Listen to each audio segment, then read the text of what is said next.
Dear brothers and sisters in the Lord, प्रभु में प्रिय भाई और बहनों, today let us meditate Exodus 34:10. आज के दिन हम निर्गमन की पुस्तक 34 अध्याय के 10 वचन पर अध्ययन करेंगे। I am reading the whole verse. और ये पूरे वचन को मैं पढ़ रहा हूँ। And he said, Behold, I make a covenant before all thy people. I will do marvels, such as have not been done in all the earth, nor in any nation. And all the people among which thou art shall see the work of the Lord, for it is a terrible thing that I will do with thee. उसने कहा, सुन, मैं एक वाचा बांधता हूँ, तेरे सब लोगों के सामने मैं ऐसे आश्चर्य कर्म करूंगा जैसा पृथ्वी पर और सब जातियों में कभी नहीं हुए। और वे सारे लोग जिनके बीच तू रहता है यहोवा के कार्य को देखेंगे, क्योंकि जो मैं तुम लोगों के लिए करने पर हूँ वह भयंकर काम है। This verse starts with the words, Behold, I make a covenant. ये वचन है ना, ऐसे बातों से आरंभ होता है। उसने कहा, सुन, मैं एक वाचा बांधता हूँ। This is a covenant. We have to note that it is not a contract. देखिए, ये बात यहाँ जो लिखे, जो ये वाचा है, ये कॉन्ट्रैक्ट नहीं होता है। ये There is a vast difference between contract and covenant. देखिए, वाचा के बीच और जो कॉन्ट्रैक्ट होता है, बड़ा अंतर है इन दोनों में। See, contract is an agreement between two parties or two people. Contract क्या होता है? दो व्यक्तियों के या फिर दो पार्टियों के दरमियान में एक जो कॉन्ट्रैक्ट कर लेते हैं उन And लोग, each has a responsibility to the other. Both are responsible. तो उन दोनों में से भी हर एक व्यक्ति उसका जिम्मेदार होता है। See, if one does not keep their end, if they don't do their part, इन दोनों में से यदि कोई एक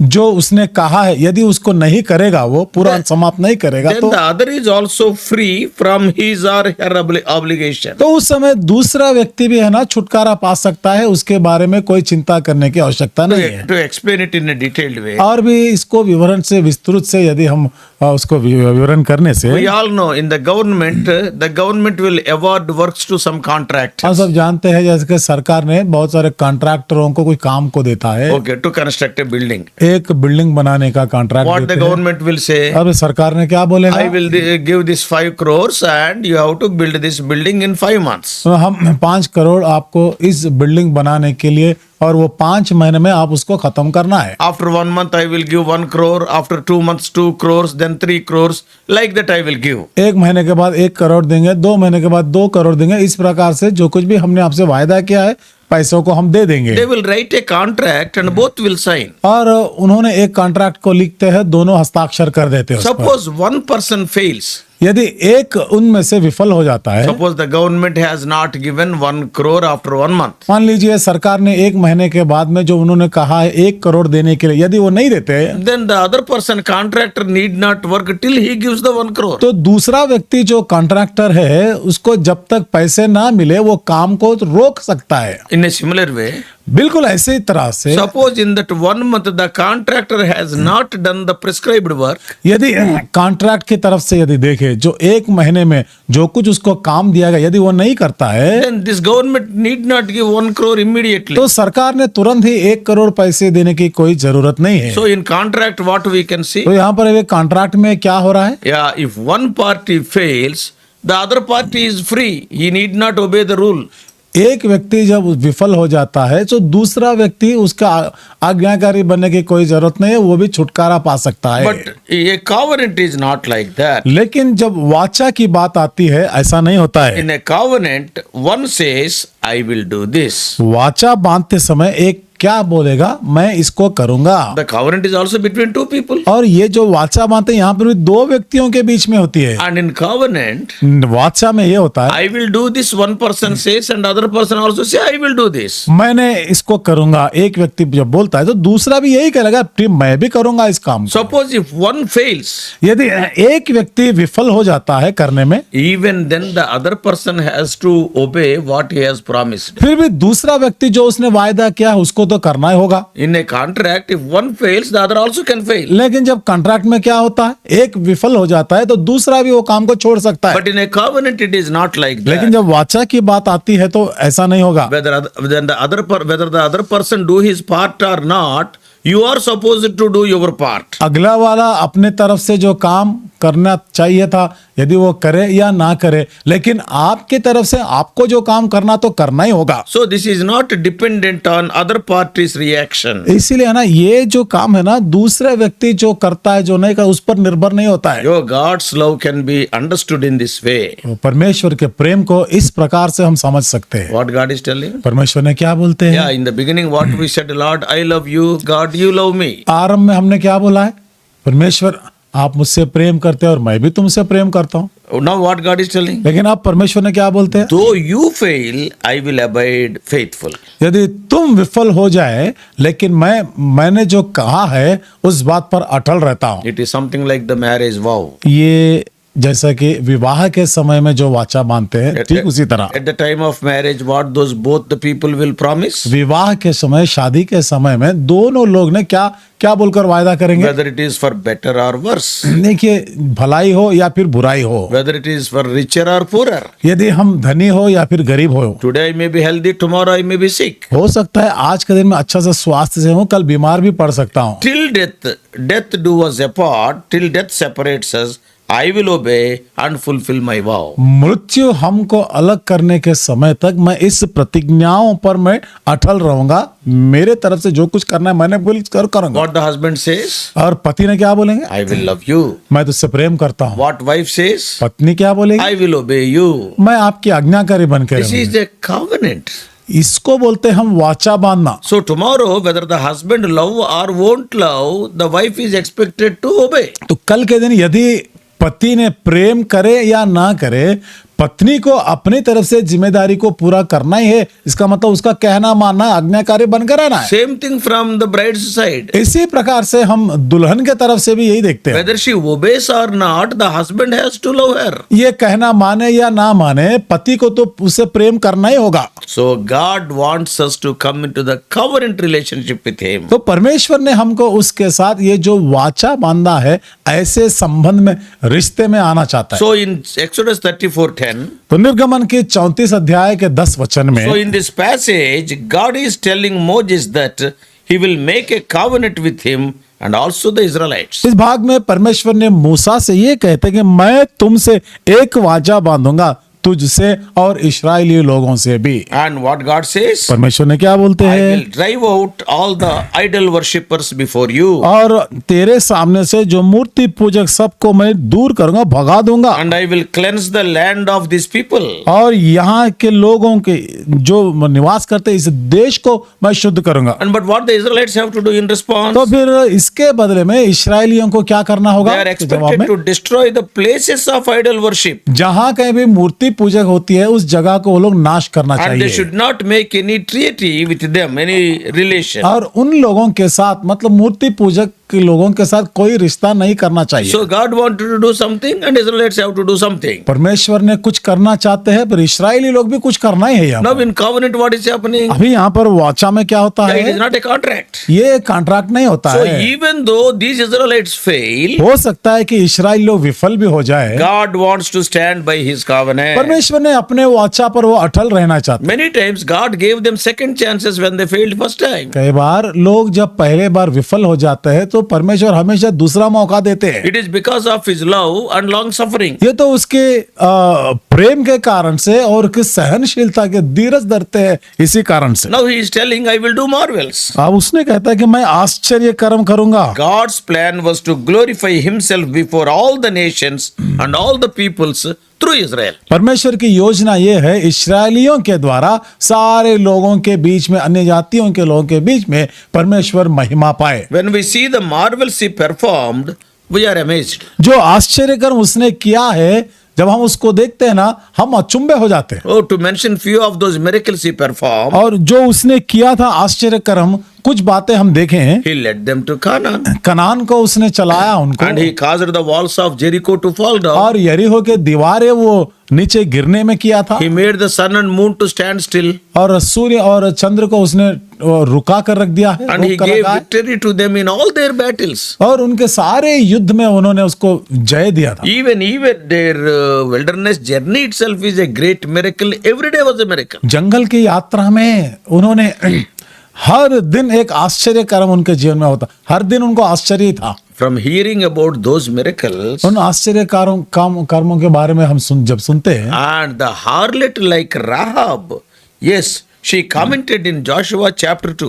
राहाब जैसी वेश्या ने यहोशू की दूसरे अध्याय में इस प्रकार से कहा। What she is telling? क्या बोल रहे थे In उन्हें? Joshua chapter 2, यहोशू की पुस्तक दूसरी अध्याय 9 to 11, 9 वचन से लेकर 11 वचन I में, am reading these 3 verses. और इन 3 वचनों को मैं पढ़ रहा हूँ। I know that the Lord hath given you the land, and that your terror is fallen upon us, and that all the inhabitants of the land faint because of you.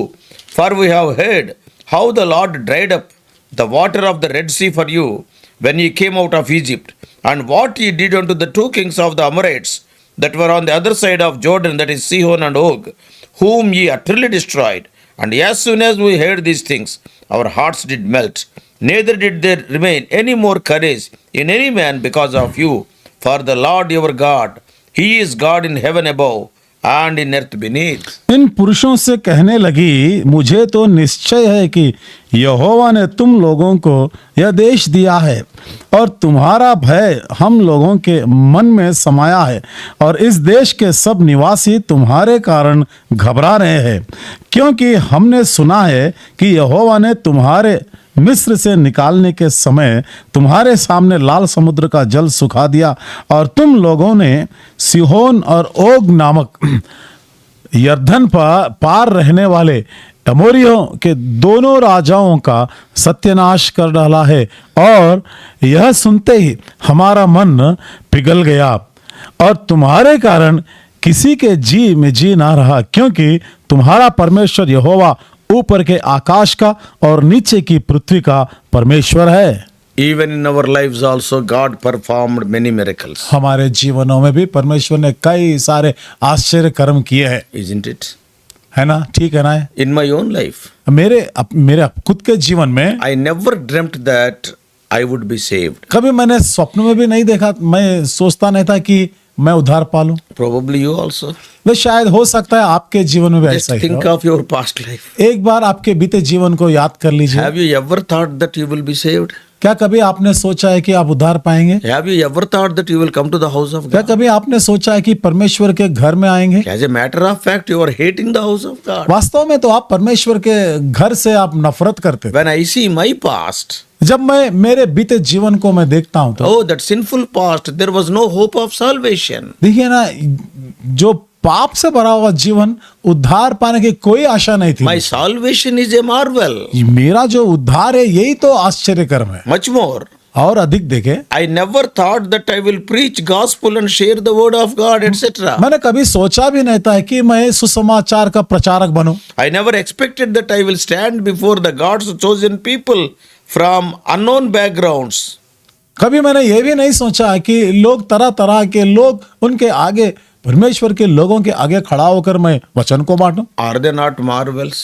क्या इन सारी बातें आश्चर्यकर्म नहीं Once होते? upon a time, it was very difficult for me to talk in English एक समय की बात थी, मुझे तो अंग्रेज में बात करना भी बहुत मुश्किल का काम था, because we are from villages. क्योंकि मैं तो कहीं गांव से आया हूँ। You can imagine 60 years back, we were in a very poor condition. आप सोच सकते हैं 60 साल पहले की बात है, लेकिन आप बड़ी गरीबी में थे, बहुत दीन अवस्था में थे So हम। many schools were not there. और इतने सारे पाठशालाएं भी नहीं थी No वहाँ पर। schools are there, no money. पाठशाला होने पर भी हमारे पास पैसा नहीं था। But today, लेकिन आज के दिन see, I never expected. These are all marvels. मैंने तो ऐसा सोचा भी नहीं था कभी, क्योंकि ये सब आश्चर्य कर्म है। Today I have gone to 27 countries to preach the gospel. और आज so के far. दिन देखिए, मैंने आज तक 27 देश विदेश में जाकर सुसमाचार को प्रचार करता हूँ। I am not telling that going to a foreign country is a marvel, but me going and preaching is a marvel. मैंने ये नहीं बता रहा हूँ कि विदेश को जाना ये आश्चर्यकर्म, लेकिन मुझ जैसा व्यक्ति उन देशों को जाकर सुसमाचार की सेवा करना ये मेरे लिए आश्चर्य का कर्म है। Every event in our life is nothing less than a marvel. हमारे जीवन में कि हर एक घटना ये आश्चर्य कर्म से कुछ कम नहीं है। When we study the church history, जब हम कलीसिया के इतिहास को पढ़ेंगे, the way God used people from unknown backgrounds, are they not marvels? परमेश्वर ने जिस अनजान लोगों को सेवा में इस्तेमाल किया है, क्या ये आश्चर्य कर्म नहीं होता? Who is Peter? पतरस कौन था? Ordinary fisherman. वो तो एक साधारण मछुआरा था। David is a shepherd boy. Dawood तो वो भेड़ों को चलाने वाला। Esther was an angel and widow. I'm sorry, she's an orphan Esther एक अनाथ लड़की थी, उसमें and very poor girl. बहुत गरीब लड़की She was in थी, captivity. वो तो बंदवाई में थी। God performed miracles. परमेश्वर ने आश्चर्य कर्म किया है। Today he is telling, I will do marvels. आज भी यही कहता है कि मैं आश्चर्य कर्म करूंगा। Obey him, obey him. You will do more. Start उसका- doing marvels in your life. उसका कहना मानिए, आज्ञाकारी बन के रहिए, आपके जीवन में आश्चर्य कर्म वो तो करेगा ही। Right from my birth, I am associated with the assemblies started by Brother Bhat Singh in India. और मेरे जन्म से ही लेकर मैंने जो भाई बक्सिंग के द्वारा शुरू की गई जो मंडलियां हैं और उसकी संगति में मैं रहता हूं बचपन से। So even in the life and ministry of our dear Brother Bhat Singh, तो हमारे भाई बक्सिंग के जीवन में और उसकी सेवकाई में यदि हम देखें, these words from Exodus 34:10, that is, I will do marvels, played a vital role before starting the ministry. निर्गमन की किताब पुस्तक में से जो 34 अध्याय 10 वचन हमने पढ़ा है, ये जो आश्चर्य कर्म करूंगा, ये बातें वो भाई के जीवन में सेवकाई में बड़ा प्रोत्साहन दिलाया। आज तक भी वैसा ही चलता रहा। Though earlier he was preaching as an evangelist in many places, हो सकता है इससे पहले कई जगहों पर वो जाकर सुसमाचार की सेवा करते थे, but the active ministry started in the early 1940s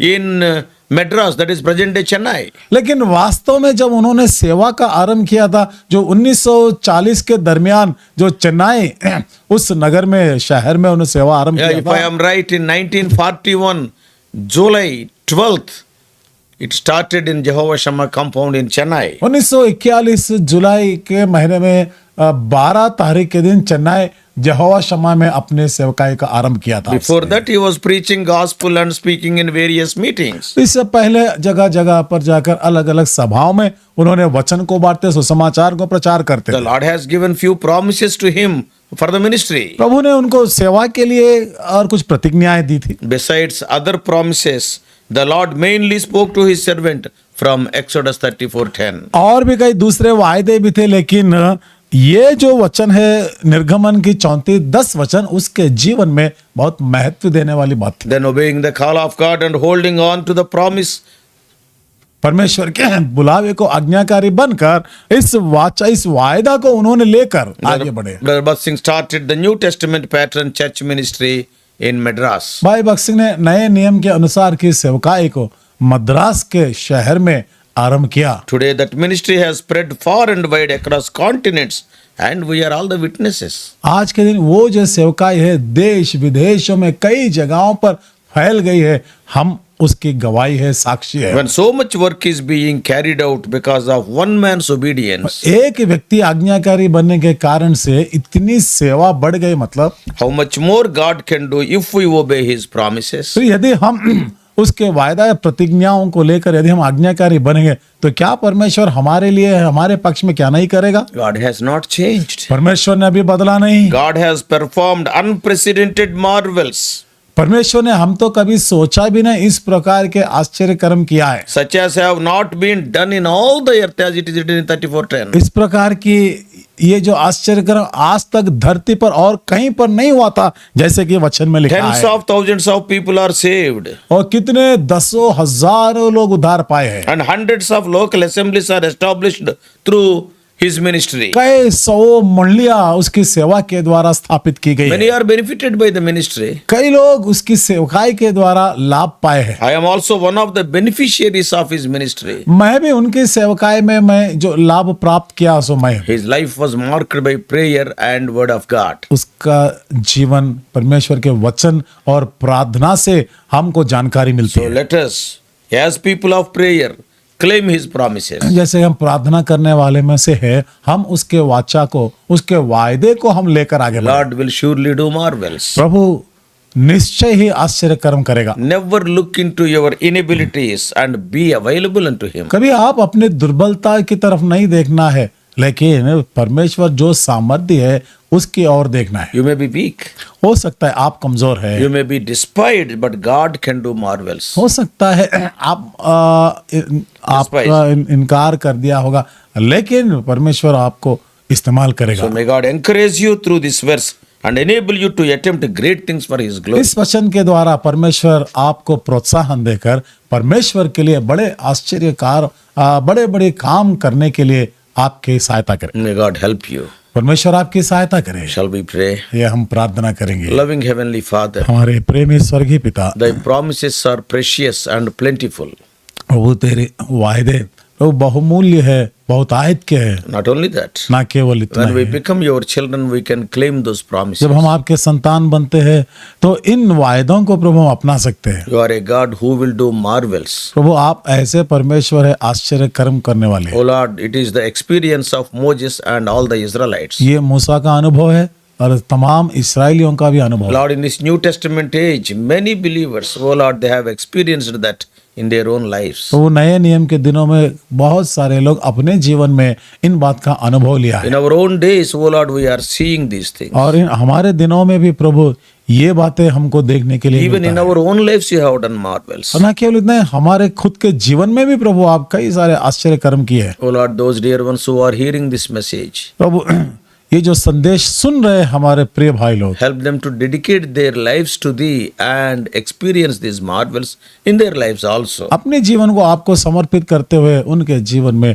और इन तमाम आश्चर्य कर्म का अनुभव लेने में सहायता कीजिए। Speak to us. प्रभु हमसे बात करें Use us for thy glory. और तेरी महिमा के लिए हमारा इस्तेमाल करें। We do pray in the miracle working name, in the marvel working name of our Lord and Savior Jesus Christ. हमारा प्रभु उद्धारकर्ता यीशु मसीह के आश्चर्य कर्म करने वाले, अद्भुत कार्य करने वाले नाम से इस प्रार्थना को चलाते हैं। आमीन। परमेश्वर आप सबको आशीष दे। और भी अधिक आत्मिक संदेशों के लिए John Victor Hindi messages channel को सब्सक्राइब कीजिए।